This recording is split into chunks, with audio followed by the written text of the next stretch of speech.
Start ಮಾಡಬೇಕಾದ್ರೆ ಅದು plus minus ಇರುತ್ತೆ, ಇದು ಕನೆಕ್ಟ್ ಮಾಡ್ಬೋದು. ಇದು ಎಕ್ಸ್ಟ್ರಾ ಬ್ಯಾಟ್ರಿ ಇಟ್ಕೊಂಡು ಬ್ಯಾಟ್ರಿ ಕನೆಕ್ಟ್ ಮಾಡಿದ್ರೆ ಚಾರ್ಜ್ ಆಗುತ್ತೆ. ಹಾಂ ಅರ್ಥ ಆಯ್ತಾ? ಅದು ಒಂದು. ಇದು ಅವರ್ ಮೀಟರ್ ಬರುತ್ತೆ. ಹಾಂ ಇನ್ನು ಎಷ್ಟು ಗಂಟೆ ಓಡಿದೆ ಎಲ್ಲ ತೋರಿಸುತ್ತೆ. ಆಯಿತಾ?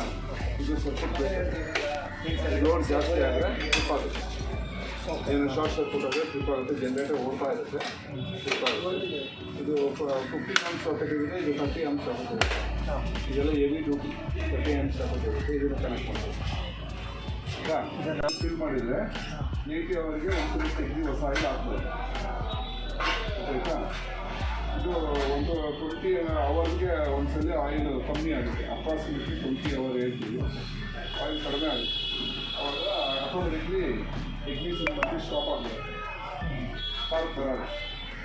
ಆವಾಗ ನೀವು ಮತ್ತೆ ಆಯಿಲ್ ಟ್ಯಾಪ್ ಓಪನ್ ಮಾಡಿ ಅದ್ರ ಬಾಯಿಂದ ಒಂದೊಂದು ಮನೆ ಬೀಳಬೇಕು. ಅದೇ ಆಯಿಲ್ ಬೀಳಿಲ್ಲ ಅಂದ್ರೆ 3 ml ಟಾಪ್ ಅಪ್ ಮಾಡಿ ಮತ್ತು ಆಯಿಲ್ ಟ್ಯಾಪ್ ಹಾಕಿ ಮತ್ತೆ ಯೂಸ್ ಮಾಡಿ. ಆಯಿಲ್ ರೆಡಿ ರೆಡಿ ಇರುತ್ತೆ. 5500 ಫುಲ್ ಲೋಡ್ ಯೂಸ್ ಮಾಡ್ಬೋದು. ಏನು ಪ್ರಾಬ್ಲಮ್ ಬರಲ್ಲ. 5500 ಇದರಲ್ಲಿ ಡಿಸ್ಪ್ಲೇ ಏನು ಬರಲ್ವಾ ನಮಗೆ ಎಷ್ಟು ಯೂಸ್ ಆಗ್ತಾ ಇದೆ ಅಂತ? ಬರಲ್ಲ. ಜಸ್ಟ್ ಅವರ್ ಮೀಟರ್ ಮಾತ್ರ ಗೊತ್ತಾಗುತ್ತೆ. ಆಮೇಲೆ ಇದರಲ್ಲಿ ಫ್ಯೂಲ್ ಗೇಜ್ ಇದೆ, ಫ್ಯೂಲ್ ಇದೆ, ಪೆಟ್ರೋಲ್ ಎಷ್ಟಿದೆ ಅಂತ ಇದೆಲ್ಲ ಟೋಟಲ್ ಇದೆಲ್ಲ ಕ್ವಾಲಿಟಿ 16 ಗೇಜ್ ಮೇಲೆ ಕ್ವಾಲಿಟಿ ಇರುತ್ತೆ. ಇದೆಲ್ಲ ಕ್ವಾಲಿಟಿ ತುಂಬ ಚೆನ್ನಾಗಿದೆ, ಎಕ್ಸ್ಪೋರ್ಟ್ ಕ್ವಾಲಿಟಿ ಇದೆಲ್ಲ. ನೀವು ಯೂಸ್ ಮಾಡಿ ನೋಡಿ ಆಮೇಲೆ ಹೇಳಬೇಕಂತ ಸಾಕು. ನಾವು ಸಪ್ರೇಟ್ ಒಂದು ಸ್ವಿಚ್ ಬೋರ್ಡ್ ಮಾಡಿಸ್ಕೊಬೇಕು. ಹಾಂ, ಇಲ್ಲಿಂದ ಒಂದು ನೀವೇನು ಮಾಡಿ ಸೆಂಟ್ರಲ್ಲಿ ಒಳಗಡೆ ಇಟ್ಕೊಳ್ಳಿ. ಆಚೆ ಒಂದು 2.5 ವೈರ್ ಇಲ್ಲಾಂದ್ರೆ 4 ಸ್ಕ್ವೇರ್ ವೈರ್ ಹಾಕಿ ಒಂದು 5 ಮೀಟ್ರ್ ಹಾಕ್ಬಿಟ್ಟು ಆಚೆ. ಹಾಂ,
ಇದು 30 amps ಸಾಕೆಟು ಔಟ್ಪುಟ್ಟಿಗೆ ಇದರಲ್ಲಿ ಕನೆಕ್ಟ್ ಮಾಡಿ.